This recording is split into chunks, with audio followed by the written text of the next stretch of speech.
Okay, let's take a look at Chapter 6. Now, Chapter 6 is the last section where we're going to talk about infancy, and the last thing we're going to talk about when it comes to the infancy stage is social and emotional development. Now, the first part of social and emotional development that we're going to look at is attachment. Now, attachment is defined as an enduring emotional bond between one animal or person and another. This was given to us by Ainsworth back in 1989. And Mary Ainsworth is a lead researcher in attachment. Now, her colleague, John Bowlby, also did some research and described that attachment is essential to the survival of an infant. And babies are born with behaviors, crying, smiling, clinging, that are going to stimulate caregiving from those adults that they need to develop an attachment with. And when they can't maintain contact, they're going to start to show separation anxiety. So attachment is important for both caregiver and infant. Now, as I said, Mary Ainsworth is a preeminent researcher in this area, and she's done work with infants using what she calls the strange situation. Usually there's a parent involved or a primary caregiver, typically the mother, the infant, a Confederate stranger who's known to everyone but the infant, essentially, and that's it. And it's over time, it involves separations and reunions with caregivers, small separations, just for a few minutes, and seeing how the infant deals with those separations and also deals with the stranger in the caregiver's company and when not in the caregiver's company. Now, through her work, Ainsworth has described some different kinds of attachment. The one that we hope for the most is what she labels secure attachment. Now, most infants in the U.S. Can be characterized as having secure attachment. They will protest when mom leaves. They want to interact with mom when she comes back. They're usually easily comforted by mom. They're more happy. They're more social, more cooperative with their caregivers. And ultimately, by the age of 5 or 6, they get along better with peers and are better adjusted at school. Now, here's some shots of some older work with the strange situation, but you can see some of the things that are going on. And I will go ahead, there is a video that's linked under our class resources for this week that you can see the strange situation, some video of the strange situation in action. But you can see the top corner, infant with mom, mom's happily, our infant is close to mom but happily playing on her own. In the upper right-hand corner, you can see the infant timidly interacting with the stranger. You can see in the bottom left where the infant is being comforted by mom when mom returns to the situation. And when the infant is left to her own devices, she's not a happy camper. Now, some other patterns of attachment that Ainsworth has defined are avoidant attachment. These are infants that are the least distressed when mom goes away. They play pretty much alone without much interaction from mom and no fuss, and pretty much ignore moms when they return. Ambivalent resistant are the most emotional. They're very distressed when mom leaves and are not quite sure what to do on her return. They may cling and push her away alternately within the same moment when she returns.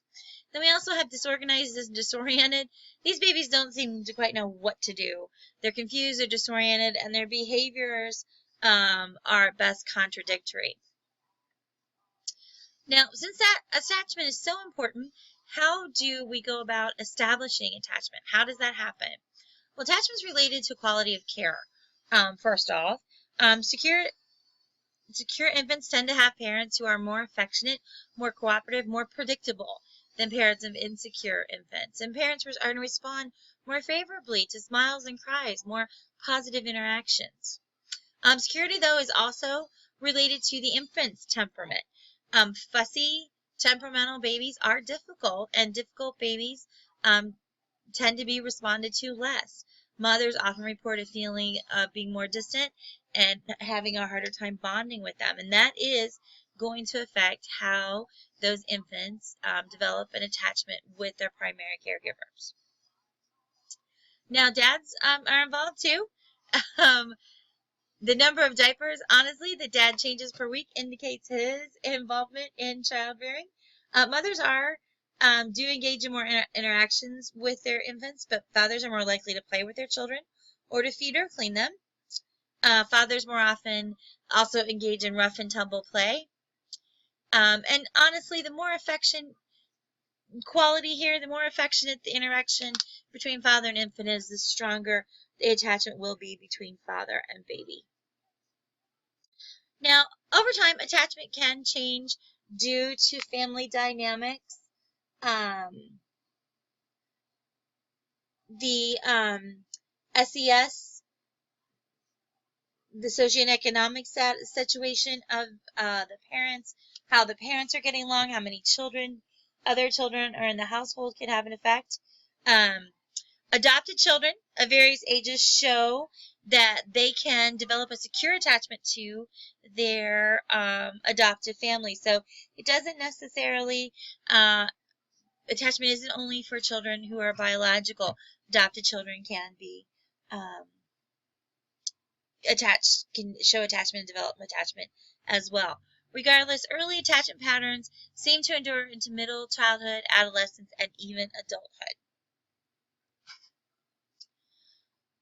Now, attachment develops in stages, and we're going to look at this in a little bit more depth on this next slide. But really, for the first 2 or 3 months, there does seem to be an indiscriminate attachment on terms of the infant. No particular preferences for a familiar caregiver. As the child progresses, you can see age and weeks, they start to become more attached to mother and that indiscriminate attachment falls off, and they tend to start to develop a specific attachment to specific caregivers as they get older.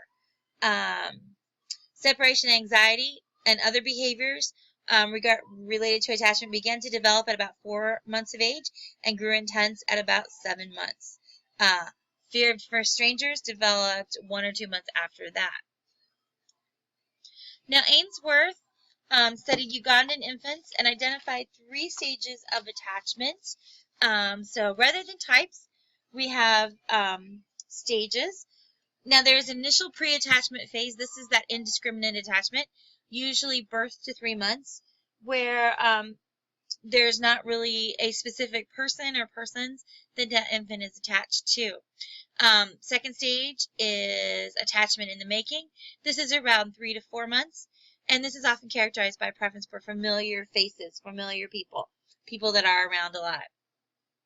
And the third stage is clear-cut attachment, 6 to 7 months. This is intensified dependent on the primary caregiver. This is when separation anxiety, fear of strangers, that sort of thing starts to pop up. Okay, some different theories of attachment or how attachment happens. And we can look at these through some of the different perspectives of psychology if you remember those. We have the cognitive view. And the idea here is that infants must develop that object permanent before a specific attachment becomes possible, right? We must realize that that caregiver is absent. We must realize that they still exist even though we don't see them, and that makes us upset. So the idea here with the cognitive view is that object permanent needs to be in place before attachment can begin. The behavioral view is that attachment behaviors are conditioned due to the infant's needs and that the needs are being met by the caregiver, right? So caregivers tend to feed their kids, give them fulfill their other physiological needs. So the infants are getting satisfied by that. And so it's a simple conditioning. Psychoanalytic view. This has to do with mom just not being the reinforcer, but also the love object that forms the basis for all later attachments. First sphere also is important for developing trust. Remember Erik Erikson's trust versus mistrust. So if that infant learns to trust the primary caregiver, typically mom, they're not only going to develop a sense of trust in mom, but in other people as well. There's an idea that the caregiver is a source of contact comfort. Now, there were two researchers, married researchers, Mary and Margaret Harlow, who conducted experiments with their rhesus monkeys to learn more about contact and to learn more about attachment. And there's a video of this in your course resources today, or for this week. And they presented their rhesus monkeys with two moms. One mom who was simply wire mesh with a bottle. All right, so that mom would feed this rhesus monkey, but that's pretty much it. The other mom was wire mesh, covered in a soft kind of terry cloth fabric. Now, it didn't provide any nourishment or anything else, just that soft, warm something to cling to. And what they found was that soft, warm something to cling to, that contact comfort, was essential for this little rhesus monkey and was preferable to them. They spent most of their time with that cloth-covered mother, even though she wasn't providing any nourishment. All she was providing was the contact comfort. All right. The last perspective of attachment, or view on attachment, is attachment is an instinctive response to a specific stimulus. And meaning that we have some inborn or instinctive inborn response that stimulates attachment. This means the idea here is potentially a baby's cry will stimulate caregiving in women. Infants start to begin to smile at age 2 to 3 months. They're cute, gosh darn it, and that's going to elicit affection for them and a want to take care of them. There is kind of this same sort of idea in other species, in many non-humans, called the critical period.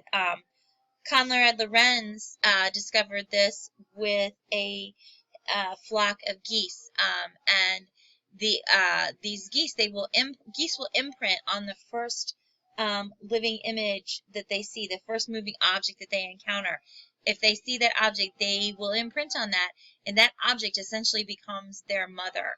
And what Conrad Lorenz found, was that the geese would imprint on him and consider him his mother if he was the first thing they saw, the first moving thing they saw after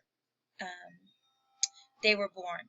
So these are just some of the different ideas about how we think attachment happens, why it happens, how it happens, and when it happens.